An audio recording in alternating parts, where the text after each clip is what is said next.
Eu vou te dar 8 motivos para você se inscrever no canal da Genial Investimentos. Linguagem leve, acessível e descontraída. Conversa com grandes nomes do mercado. Mais de 11 mil vídeos sobre finanças. Mais de 6 horas de programação ao vivo. Análise independente e de graça. Para você que é trader, aqui é o seu lugar.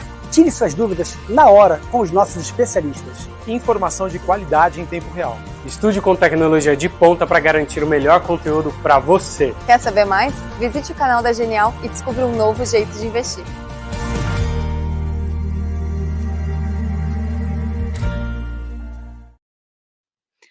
Olá, bem-vindos e bem-vindas ao canal da Genial Investimentos. Eu sou Denise Barbosa, jornalista aqui da casa, e esse é o Conversa Aberta, o programa que leva a você, investidor, a oportunidade de conversar, de fazer suas perguntas para os executivos das companhias das quais você é sócio. Nosso convidado de hoje é o Caio Moraes, que é vice-presidente de Finanças e Relações com Investidores da Positivo Tecnologia. Tudo bem, Caio?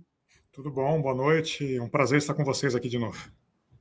Prazer é todo nosso. Caio, é o seguinte, o chat já está bombando, um monte de gente fazendo pergunta, assim que é legal. E, na verdade, o comentário sobre a nossa live começou no fechamento de mercado, quando eu avisei para as pessoas que teria esse nosso encontro aqui, o pessoal falou, Positivo é a empresa mais descontada da Bovespa, do Ibovespa. Então, para quem não sabe, vou conversar aqui, já vou começar falando que a ação, que é a Pose 3, está mais ou menos em queda de cerca de 40% no ano e o Ibovespa com queda de menos de 10%. Na sua opinião, por que isso acontece? Bom, obrigado pela pergunta, a pergunta é boa, é pertinente, né? Eu acredito que esteja mais relacionado com o momento de mercado, né? O mercado, na verdade, ele não está muito comprador para empresas com uma característica como a nossa, né? Embora há que se fazer uma diferenciação, né, entre empresas de tecnologia, né, que tem mais aquela característica de startup, né, que não gera caixa, né? Não é o nosso caso, né? Nós estamos no mercado desde 2006, né, no novo mercado, né? A IPO foi feita nessa época, e a gente gera caixa já há bastante tempo, né? É uma empresa bastante saudável, né? Nos últimos anos a gente tem gerado mais caixa, tem crescido, né?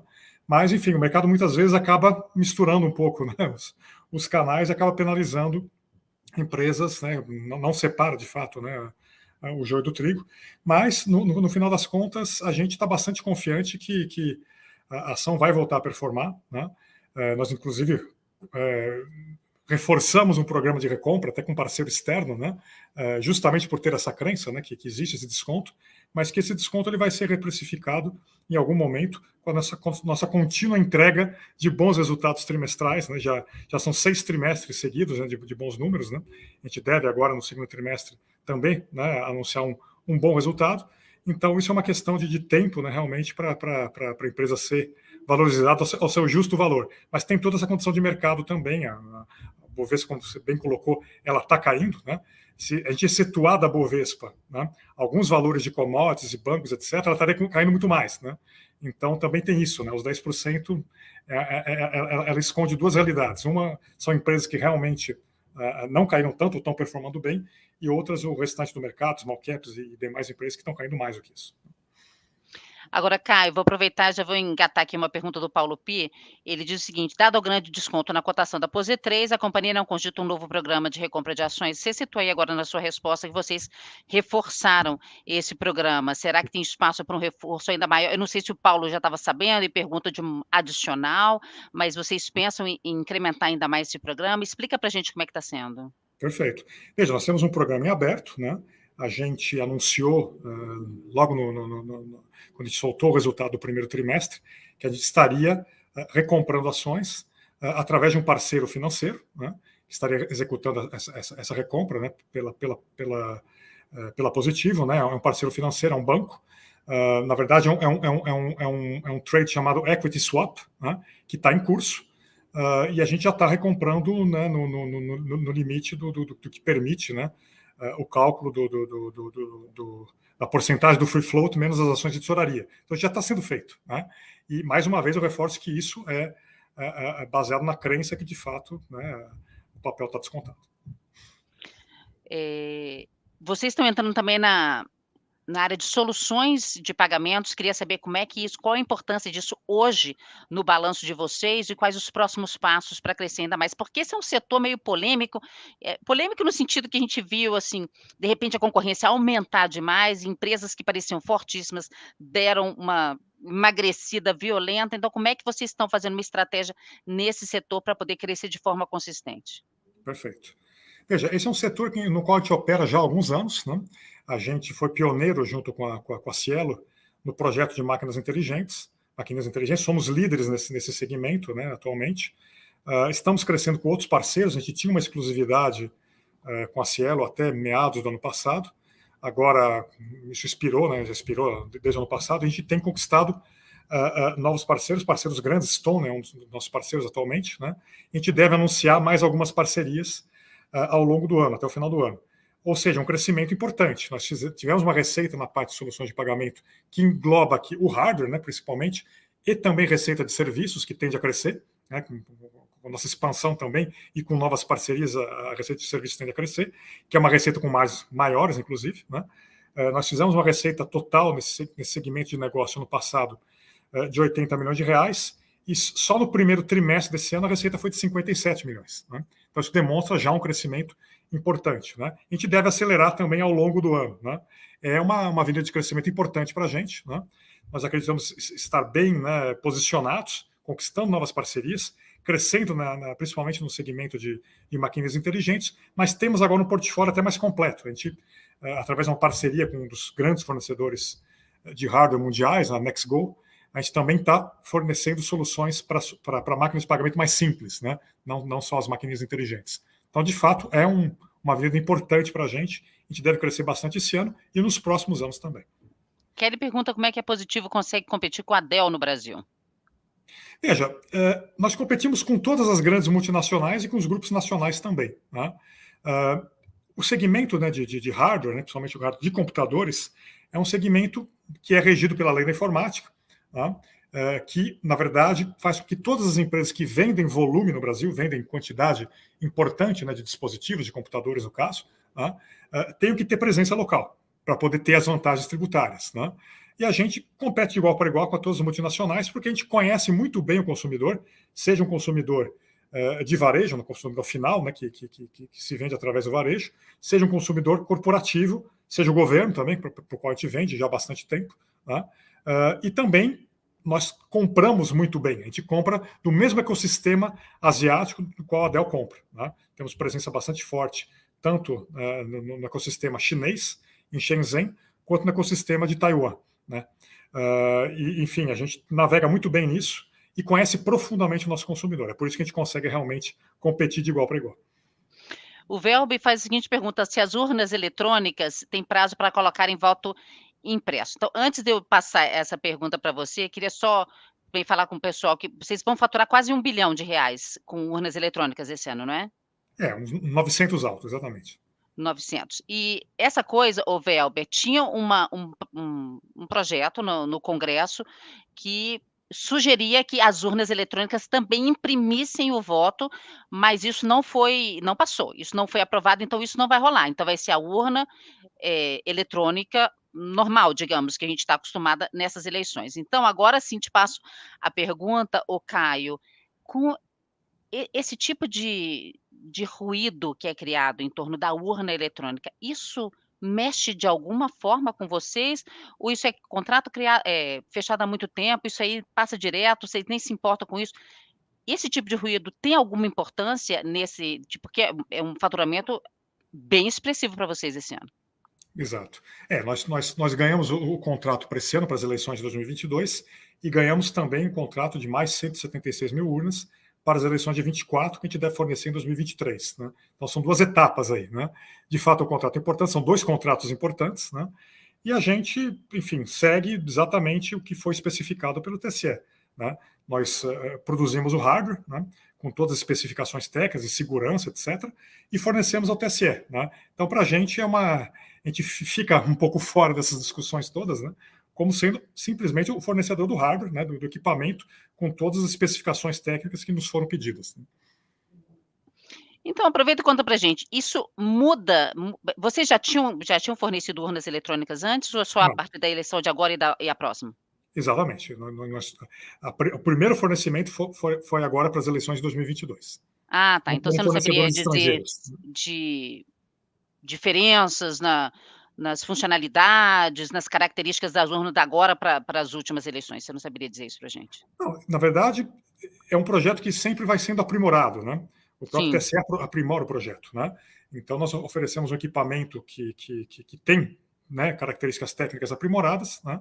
Mas, de fato, é o nosso primeiro fornecimento nessas eleições. Então, difícil comparar, né, com o que se tinha antes, né? É seguro ou não? Veja, o equipamento que nós fornecemos é um equipamento que segue exatamente os protocolos de segurança, que são muitos, né? São muitas etapas de verificação de segurança que nos foram pedidas, né? Então, a gente tem bastante confiança com um equipamento bastante performante e bastante seguro. O Paradiso aqui colocou várias mensagens elogiando vocês, ele parece que é já um investidor de longa data, ele fez uma pergunta também. Saiu no Diário Oficial de São Paulo a homologação da Positivo na licitação do final de 2021 da Prodesp/SME para fornecer notebooks no valor de R$600 milhões. Ele pergunta se isso entra nos números do segundo tri de 2022. Veja, o contrato da Prodesp entra durante o ano, né? Uma parte deve entrar no segundo trimestre, a maior parte no terceiro. Tá, joia. Ele fez várias mensagens. Tem uma outra pergunta aqui do Paulo Pi. Do valor da licitação das urnas eletrônicas, voltando a falar das urnas, quanto já foi contabilizado no balanço e quanto ainda será refletido nos próximos trimestres? Perfeito. Veja, o fornecimento de urnas ele é basicamente no primeiro e no segundo trimestre, uma parte bem menor no terceiro, né, do hardware, né? No primeiro trimestre, nós já contabilizamos uma receita de 430 milhões. Tá ótimo. Deixa eu ver aqui. O Paulo também pergunta, ele diz o seguinte: a venda de computadores cresceu 6% no primeiro tri. É esperado um comportamento favorável também para o restante do ano? Veja, o crescimento de computadores no Brasil ele se deu, né, nos números já realizados, né, e deve se dar ao longo do ano, muito puxado pelo mercado corporativo, né, e pelas compras também do mercado público, né. O mercado de varejo esse ano ele deve decrescer em relação ao ano passado, os computadores, né. Nós tivemos, obviamente, até muito impulsionado pela própria pandemia, né, um mercado de varejo, um mercado de consumo muito forte nos últimos trimestres, né, até o começo do quarto trimestre do ano passado, né? Aí, a partir do quarto trimestre do ano passado e no primeiro trimestre desse ano, houve uma queda, né, que foi refletida nos nossos próprios números, né? A queda do mercado de varejo foi bastante significativa, mas no nosso caso foi mais do que compensado pelo forte crescimento do mercado público e do mercado corporativo. E essa deve ser a tônica do ano, né? A gente deve ter um crescimento, sim, em computadores, mas muito puxado pelo mercado corporativo e mercado de governo.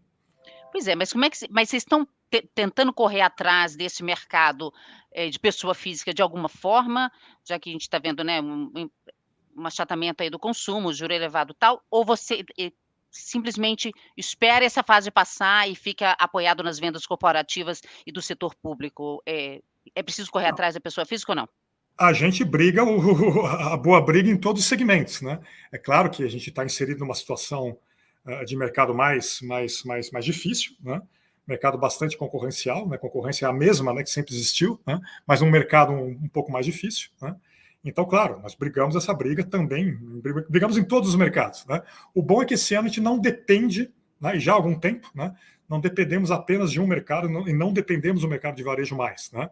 A gente tem uma diversificação hoje que nos permite, durante uma situação de varejo mais deprimida, crescer, inclusive aumentar a rentabilidade, muito apoiado nos outros dois mercados, nos quais a gente está tendo um crescimento muito forte e vai continuar tendo ao longo do ano. Essas vendas para o setor público não são apenas de urnas, né? A gente mesmo falou aqui, veio de uma pergunta sobre o outro negócio que vocês fecharam. Que tipo de acordo é esse? Quanto que é importante no balanço de vocês essas vendas para o setor público? Que tipo de vendas que vocês fazem? Perfeito. São vendas que são feitas a partir de licitações, né? Pregões eletrônicos, a gente participa, né? Participa num número bastante razoável de licitações, mais ou menos metade das licitações no ano a gente participa. Tem um índice de vitória também bastante razoável, né? Já estamos nesse segmento há muito tempo, né? Sempre tivemos uma receita considerável, né? eu diria que esse ano a receita ela é até maior do que foi a média dos últimos anos, né? A parte pública representa historicamente em torno de 25% da receita da companhia. Esse ano vai ser um número bastante maior, né? Devido, de fato, né, à forte pujança desse setor, né? Compras muito, né, relacionadas, né, por um lado, a Secretaria de Educação, que precisam levar conteúdo para as escolas, né, notebooks, tablets, principalmente, em volume, tablets é até mais importante que notebook, mas também demais autarquias que compram bastante. Aqui os clientes são os mais variados, né? Podem ser estados, prefeituras, podem ser esfera federal, né? Prodesp é um cliente que foi mencionado, de fato é um grande cliente, mas também as empresas de economia mista, Banco do Brasil, Petrobras, Caixa Econômica, Correios, né? Enfim, tem uma gama bastante grande de clientes. Tribunais, né? São clientes também recorrentes, né? Tem uma gama bastante grande de clientes.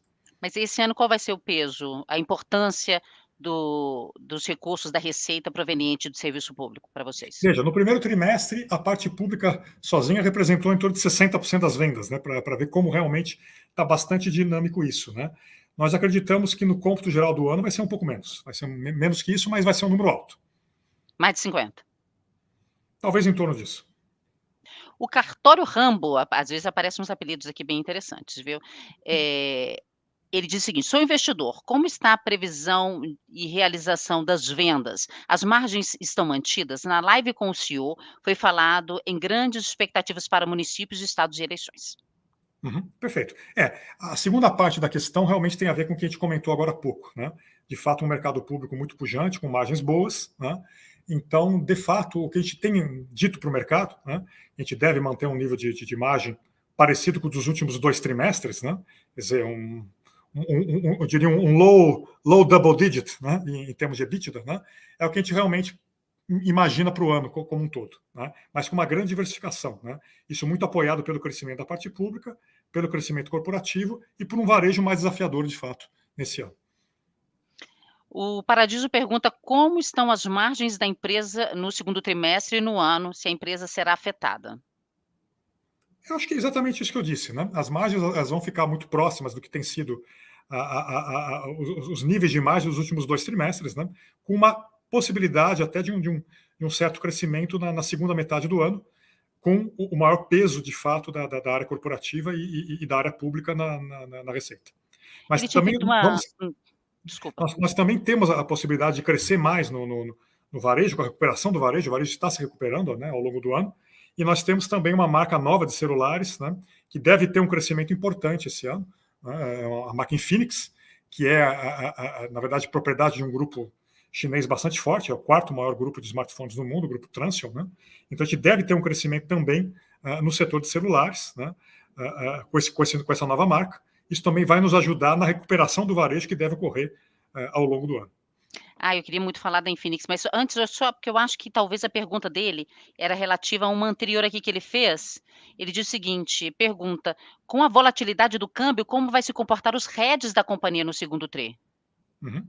Veja, nós temos instrumentos de hedge que funcionam independentemente para onde vai o câmbio. Obviamente, quando você tem, né, variações muito abruptas, né, obviamente você não captura todas as possibilidades da variação cambial. O hedge às vezes pode não ser totalmente efetivo, mas nenhum hedge é nessa configuração, né?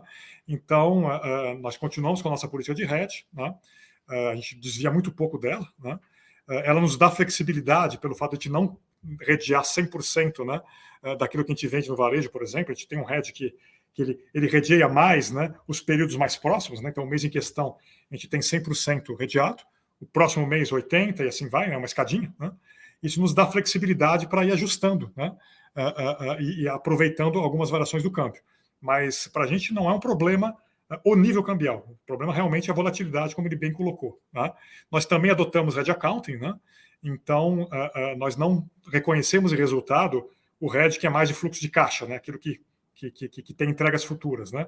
Mas sim o hedge relativo àquilo que é consumido, né, e fechado, né, no trimestre. Esse sim vai para resultado, mas com a adoção do hedge accounting, em geral, nós temos, né, muito pouco impacto de variação cambial, né? Claro que quando você tem muita volatilidade, isso pode impactar um pouco o resultado, né? Mas quando a gente olha uma janela mais longa, né, essa política de hedge é bastante efetiva, né? A gente nem tem muito ganho nem muita perda. Né?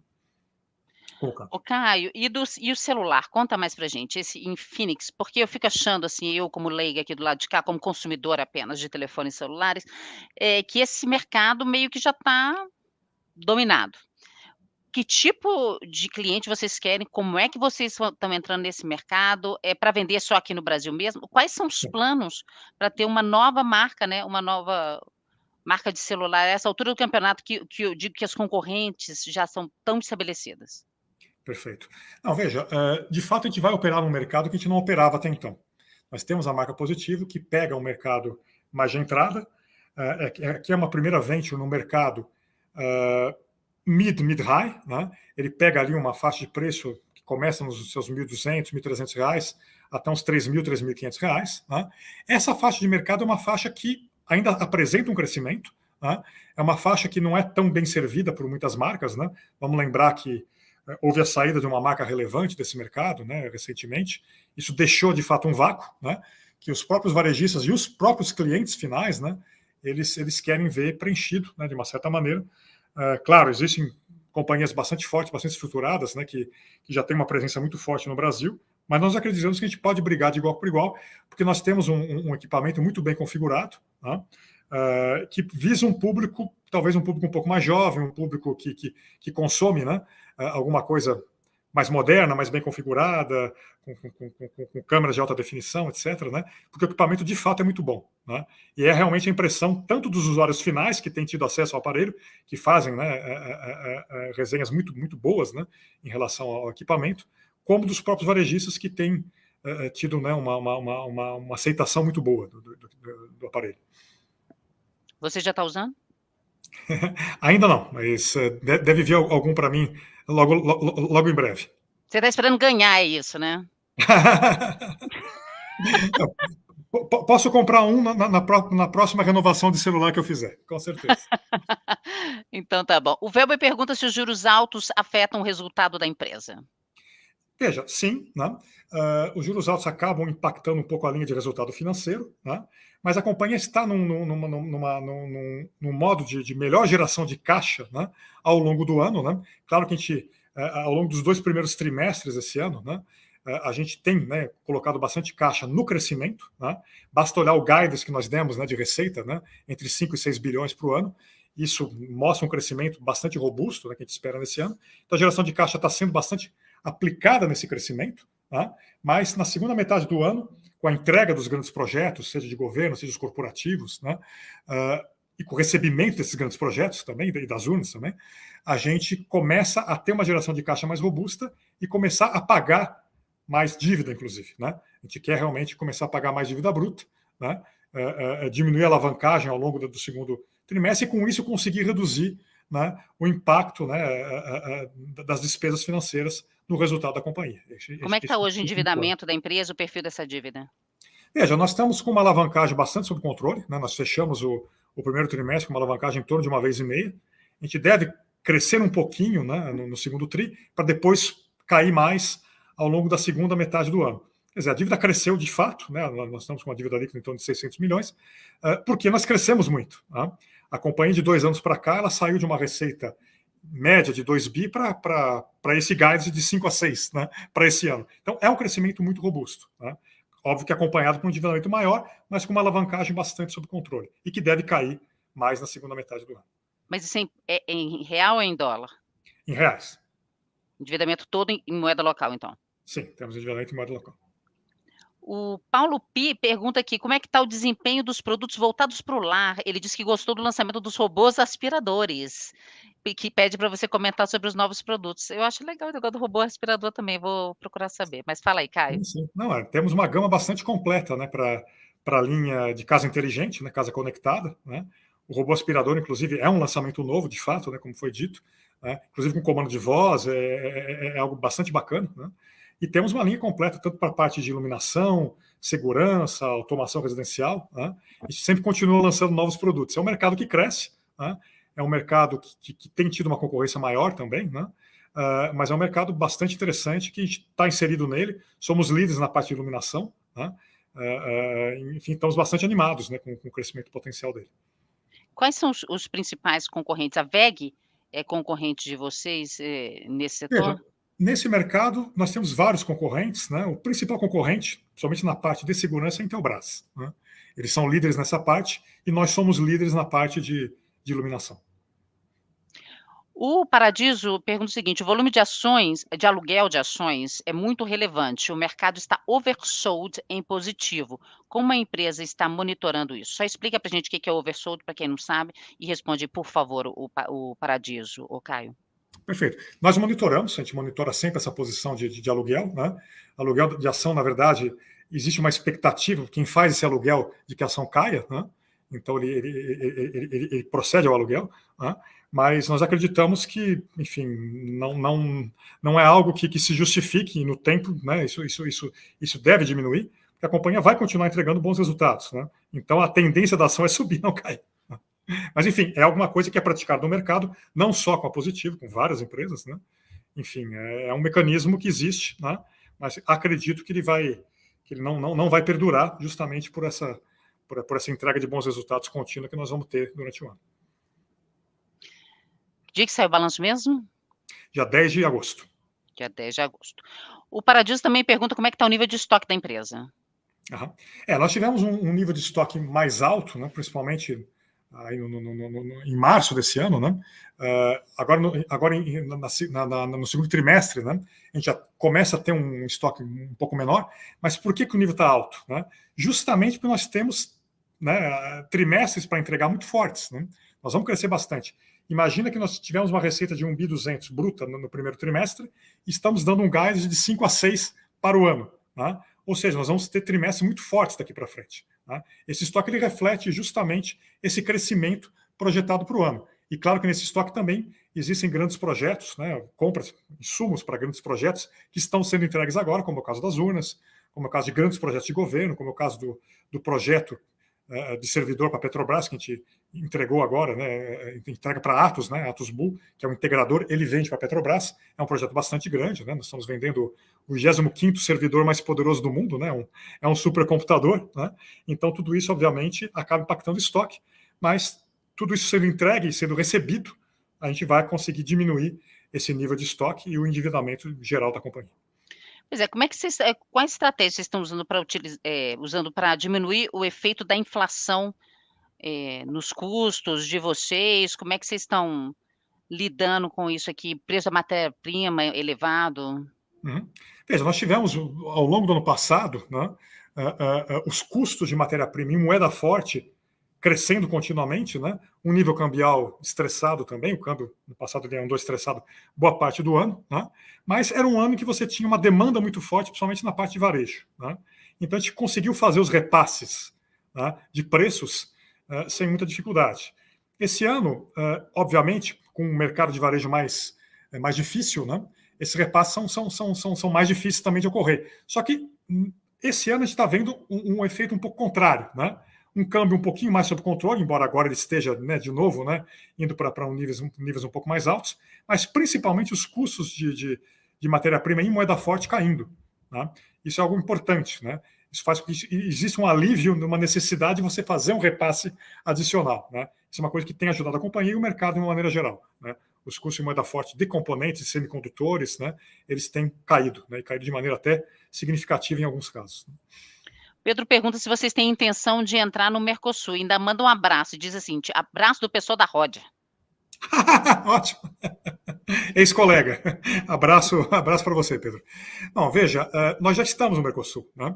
Nós operamos no Mercosul através de uma joint venture com uma companhia chamada Berreat, né? E a gente opera tanto no mercado argentino, no mercado uruguaio, né? E também operamos um pouco na África, né? Em alguns mercados na África, vendendo para projetos de governo, né? Projetos de educação, principalmente, né? Nós já temos isso no nosso portfólio, né? Boa parte disso vem via equivalência patrimonial, porque é uma joint venture, né? Então, não é registrado como venda, mas vem o resultado como equivalência patrimonial. Então, já estamos no mercado, na verdade. Última pergunta, o Caio, mais uma pergunta do Paradiso. Paradiso, eu nunca vi um investidor mais dedicado aqui do que o Paradiso. Mandou um monte de pergunta e ele diz o seguinte: o projeto Urnas já está consolidado. Que tipo de projetos novos a empresa está analisando para substituir um projeto da mesma envergadura que levará a empresa a um novo patamar? Perfeito. Não, essa é uma pergunta muito boa. Veja, claro, substituir integralmente um projeto como o Urnas não é simples, né? Porque, de fato, é um projeto muito grande, né? São de bilhão, né? 2 faturamentos de bilhão. Nós temos vários, né, projetos que a gente analisa, né, tanto na área de governo, como também na área corporativa, né, projetos especiais, né, que demonstram a nossa capacidade de engenharia, tanto de hardware quanto de software, né, que podem virar realidade, né, nos próximos trimestres. Né? A gente trabalha muito próximo a órgãos públicos também, em projetos que eles apresentam para a gente, que podem vingar. A gente tem dito, né, projetos potenciais como de bilhetagem, né, de ônibus, como, por exemplo, a parte de terminais lotéricos, alguns totens, né, que a gente forneceu para a Prodesp, por exemplo, são projetos que já ocorreram no passado, coisas parecidas podem ocorrer futuramente, né? Mas, de fato, é difícil substituir a urna integralmente. Né? É um projeto muito grande. Né? Mas existem vários no pipeline que a gente está analisando, né? E que podem vir a ser projetos especiais bem interessantes para a companhia. Mas já para esse ano? Novidades esse ano? Talvez. Eu diria que talvez mais para o ano que vem. Mas em quais dos setores? Porque vocês são uma empresa muito diversa, né? Em qual setor você acha que pode vir assim, um impulso mais forte para os ganhos da empresa nos próximos tris? Eu acredito que o setor que mais vai se destacar, né, não só nos próximos tris, mas no futuro, é o setor corporativo. Né? Crescimento muito forte, principalmente em serviços. A gente lançou uma avenida nova esse ano de Tech Services, né, que a gente chama, que é uma avenida em que a gente começa a prestar serviço não só para o nosso parque, né, de dispositivos, né, de computadores principalmente, mas também para parques multimarca, né, que era um pedido dos nossos clientes corporativos, né, a gente poder não só fornecer novos equipamentos, mas também cuidar do parque legado. Né. Então aqui nós podemos ter um crescimento bastante interessante.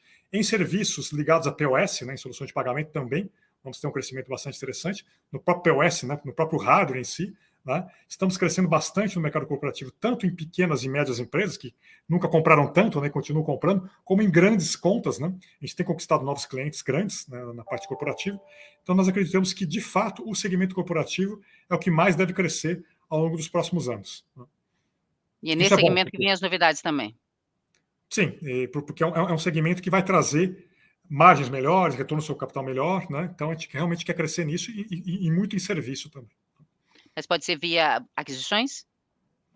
Mais organicamente. Eu acho que o inorgânico aqui ele pode ser complementar, ele pode nos ajudar a acelerar negócios em que a gente não é tão presente, né? Mas deve ser mais organicamente mesmo. Tá ótimo. Caio, super obrigada, viu, pela sua presença aqui com a gente. Eu que agradeço, sempre à disposição. Boa noite a todos.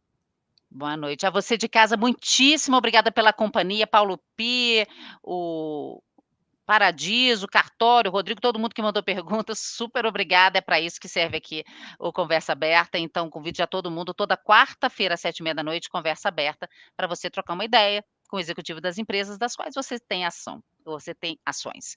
Muito obrigada, um beijo, se inscreva no canal e até a próxima. Tchau, tchau. Ligue 8 para reclamações. O que você tá fazendo? Tô tentando investir uma grana. Peraí, você liga pra investir? Macarena, de tu cuerpo alegría, Macarena, que tu cuerpo para darle alegría.